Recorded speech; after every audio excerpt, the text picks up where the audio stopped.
Thank you. Thank you so much for being with us. So Maya, did I introduce you well? Yes, very well. Did I forget Excellent anything? Job. No, so you are based in Geneva? Yes, I am. So there is actually a group of people working from Geneva. And can you tell us a little bit about Article 36 in more details? Yes, so Article 36 is an NGO, civil society organization, that's based in the UK and that works towards the public scrutiny of the development and use of weapon systems with a view to promote disarmament and prevent humanitarian harm. So, you know, autonomous robots, there is a lot of fantasy about what it means. Hollywood didn't help us with like Terminator-style machines. What are we talking about concretely when we hear the word autonomous killer robots or whatever people want to call it? Yeah, it's a good question, and there isn't one single truth, one single answer to that. What we have in mind generally is systems, weaponized systems, that once activated would be able to detect, select, and target people and objects independently from human intervention. System is a suspectly unprecise word, so it can take a lot of different forms, I guess. Exactly. And that's one of the challenges that we face today, is that of course, we don't know what kinds of forms these systems could take. But what we do know is that the concern for the campaign and for Article 36 is not autonomous systems like autonomous vehicles like cars, right? It's not autonomy in the sense that they can navigate autonomously. It's also not, the concern is also not with armed drones as they are used in present practice, because their human beings, human operators are still involved in the final decision to kill. So that's what you mean when you say autonomous. Basically, it's a machine that can by itself make the decision to kill a human being. Yeah, so what it would do is, how we would imagine this working is, these are systems composed of various soft and hardware elements that can be geographically distributed and then operate together to, at some point in time, constitute an autonomous weapon system. So they will have to have sensors of some sort, they will have to have a weapon platform and the actual warhead or whatever munition is used to effect the military. So the word system, what you mean by that is that, you know, we expect a human-looking robot to come to us, and it's likely not what's happening. What you're saying is that it's going to be satellites taking pictures of the field, GPS to guide some drones, computers maybe back in the country that launched these weapons, analyzing the images in real time. So it's really different components that are going to be deployed. It's not one single device. Yeah, that's what we have in mind, or that's at least one of the possibilities. And so when the media use the image of the Terminator to accompany their stories, then that's slightly misleading, perhaps. So that's certainly only part of what is coming our way potentially. Although, of course, robotic systems are very likely to be part of such potential autonomous weapon systems. There is. I mean, it's kind of a new topic. It came on my radar a couple of years ago, I think, through Human Rights Watch. Why now? Why did you start working on it now? Because you expect that it's something that is going to materialize in the coming years, or? Yes, we're very much afraid that could materialize. So, and of course, there have been people working on this issue since the 80s. But I think why it's on the agenda of the international community now is that there have been talks at the United Nations here in Geneva since 2014, and since last year we also have formalized talks in the form of a group of governmental experts that deliberates on the various dimensions of these weapon systems. And for the campaign, of course, this is an opportunity to promote a preventive ban. But that's very interesting because, you know, we used to say that governments are always late to regulate, and, you know, that the UN is such a slow bureaucracy that is always 10 years late after the problems. In that particular case, you're actually trying to anticipate on something that does not exist yet. Yeah, that's... or does it, maybe? Yeah, exactly, right? If we don't know what it is that we're talking about precisely, then it's also difficult to determine whether it does or does not exist. So there are certainly already weapon systems in operation, have been since the 1980s, for example, certain missile defense systems that come close to the description that I gave you earlier. There are so-called sentry robots that are deployed today, for example, in the demilitarized zone between North and South Korea, that have the capacity to sense human-shaped objects to them, right? To categorize them, to recognize them with the help of computational intensive algorithms as valid targets, and then to fire. So they have this capacity, but it's very simple. It's like, yeah, I see a human shape, whether it's one of my soldier or an enemy, they're going to shoot it. Yeah, exactly. That is not possible for a system, and that's one of the concerns also that we have, is that going forward, these kinds of elementary distinctions that we must observe today in war, like we can only target enemy fighters, not civilians, for instance. This kind of elementary distinctions, they are made by human beings within a context, right? We make sense of a certain situation, and we fear that all these elements cannot be adequately encoded into such machines. Because that's going to be the whole thing, is that right now, you know, some people say code is culture, and you see that by deploying any technology, you actually make assumptions, because on behalf of people, in very mundane thing, and what you say is that we're going to have to encode these decisions into a machine and trust the machine to make the right decision. And that begs the question of, A, can a machine actually accurately follow the rules, and B, who decides what the rules are? Yeah, I think that's indeed one of the key questions that occupies us in the international talks that are going on, and in other fora as well. I'm always a bit careful, though, with the wording. To my mind, the machines does not make a legal determination. It does not make a moral judgment. The machine calculates, right? So where your considerations come in is at the very early stage of programming, right? And then, of course, these machines, to be effective in military terms, they have to learn. So their code will change, right, on the go. And that presents us with some major, I think it presents major risks, right? Yeah, the machine learning in that case is a bit weird. Like, we need to kill 1 million people before we can accurately decide who to kill. Okay, that's going to be your problem. But who's developing these machines if somebody's working on it? Like, do you know, and why?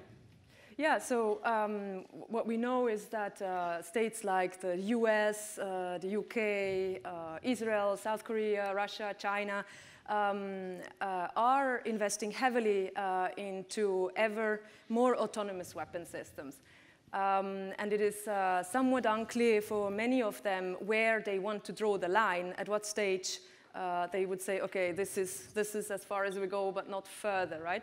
And so our concern is that as the technology allows more and more autonomy in the sense that I described, we will just sort of slither into situations that are neither morally nor legally acceptable.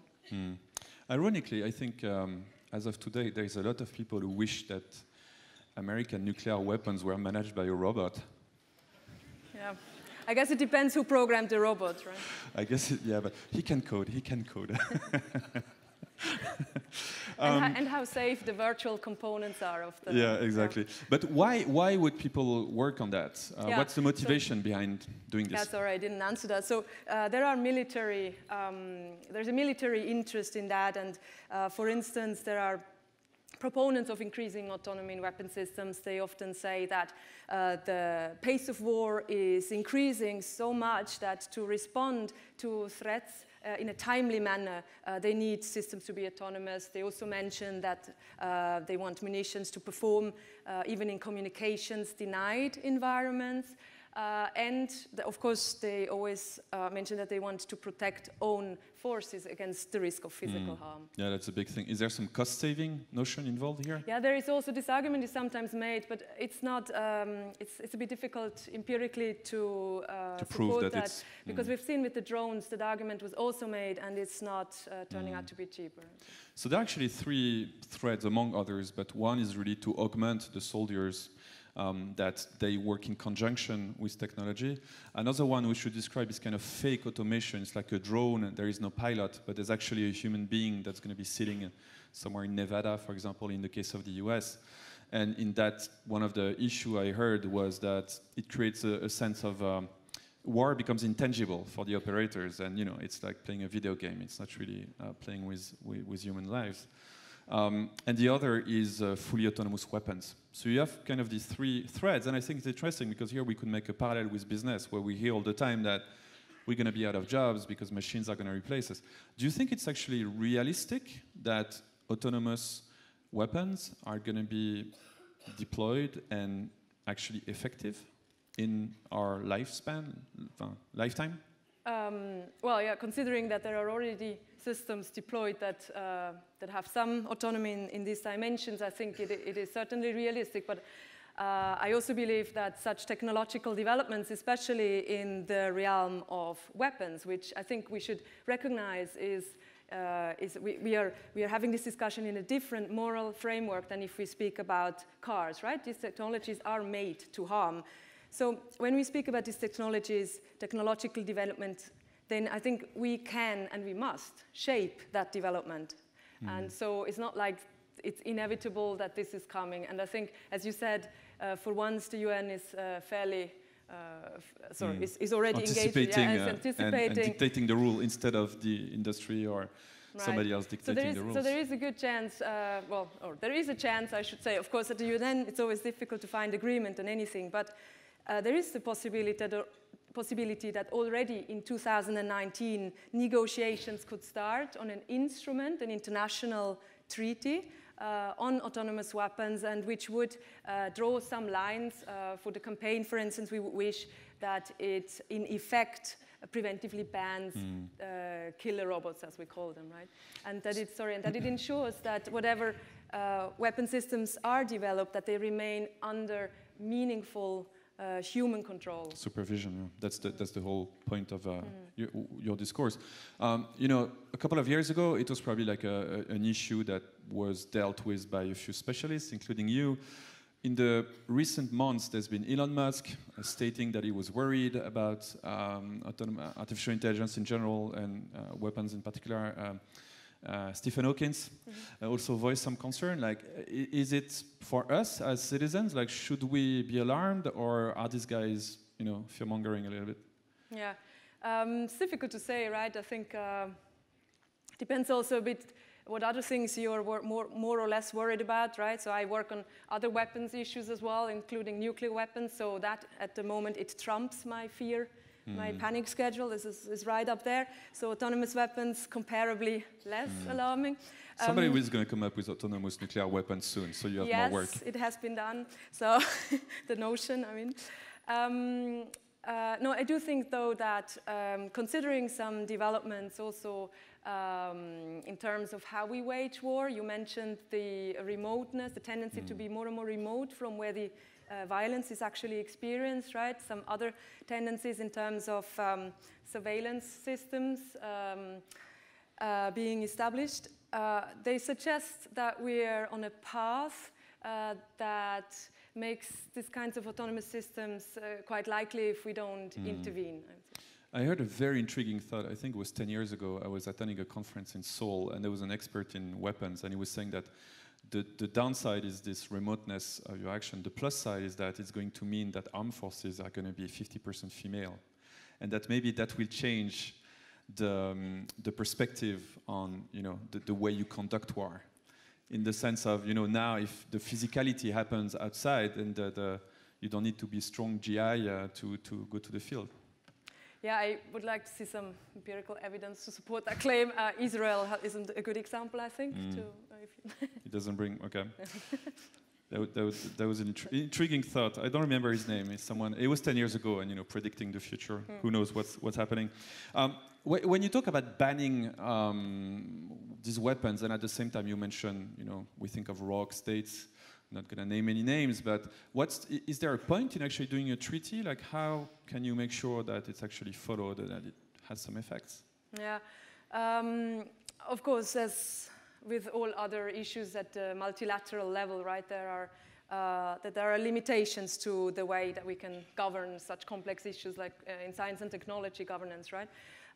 But it's also, I think, a fact that states, at least, leaving aside other actors, but states recognize that there is a benefit to controlling the development of arms, so controlling proliferation, possession of arms. So arms control, disarmament is a clear goal of the community of states. Go ahead. And so I think that there is enough interest to come together and find some common ground on this issue as well. And the advantage here is that it's comparably few states that are actively engaged in research and development in these weapons, so you can target them.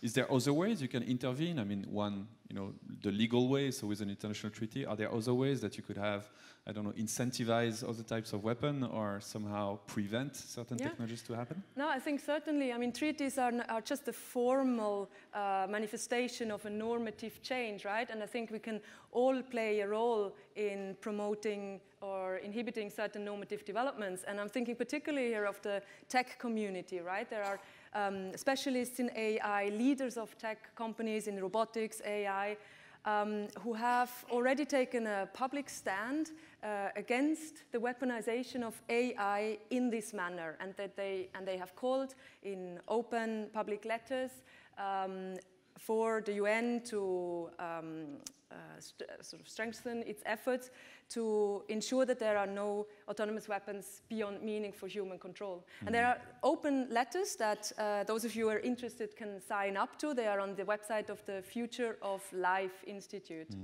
There was a ban on landmines. How did that go? I mean, is it effectively having an impact? Oh yes, it's actually a success story, the ban on cluster munitions as well.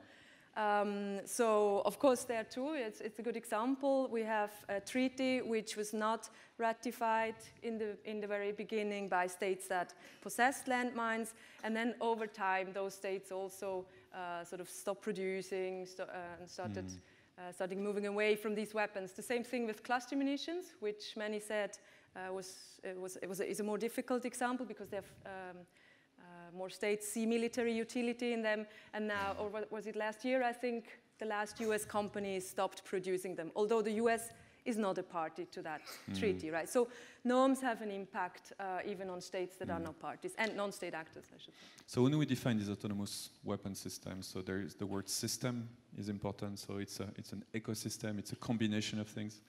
There is the notion of harming people and killing them. Another one is this idea of meaningful human control. Can you dig a little bit into that? Like, what does that mean concretely? Yeah, it's very vague as a notion, I think, but it has proven useful as a tool to structure the debate. So Article 36 came up with this notion. What we understand by it is that...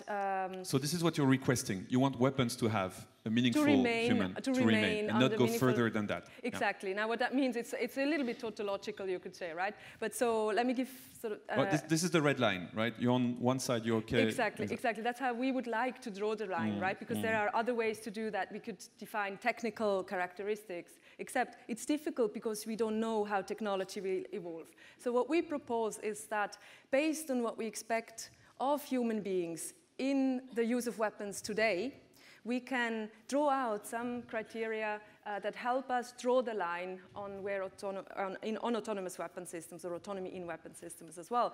And so, for example, if we think of a system that detects and attacks targets roaming around freely all over the globe over a prolonged period of time, the so-called hunter-killer scenario, most would agree this is not what we want, right? So, and another thing that most agree is unacceptable would be a system where we would have a human operator in the loop, you could say, but the control that person exercises is limited to pressing a button every time a light comes on. So here we see... That's not meaningful. Exactly, that is not meaningful, and that's, of course, these are extreme so in a way, it's somebody who has to be able to answer in court, for example, for their action. Like somebody, it's a real liability. Like it has to be a real decision, otherwise the weapon is considered autonomous. Yeah, exactly. So we would then say, so for for us to be able to hold people accountable, responsible politically and legally for the consequences of the use of force, we must bound the independent action of these systems appropriately in spatial terms, in temporal terms, and in terms of the parameters that they may use to construct targets algorithmically. And I guess the scale is also an issue. Like you don't want one person to control 500 kilo robots, while of course armies would like that probably for cost reasons. Is there a connection with the developments we see happening? It's going to be my last question, but there is a lot of AI, there's a lot of robotics. Are you afraid that, is there some concern that what you're doing would stifle innovation in that field, in the civilian world? Yeah, certainly there has been, this concern has been raised, but we don't agree with that because the legal instrument that we are striving for at the UN is limited to disarmament and military or perhaps certain security technologies, right? So it's the weaponization of these systems that is at issue here. And I would even say that it is in the interest of the civilian sector to play a proactive part in that debate, because if you allow, or if we collectively allow these technologies to be weaponized in a manner that does not accord with widespread conceptions of what is right and wrong, that can have a negative impact on the use of these technologies in society more widely. And armies is an extreme example, but there's a lot of areas where there's going to be friction between humans and AI in the coming years. Thank you very much, Maya Brehm. Thank you. It's been a pleasure. Thank you.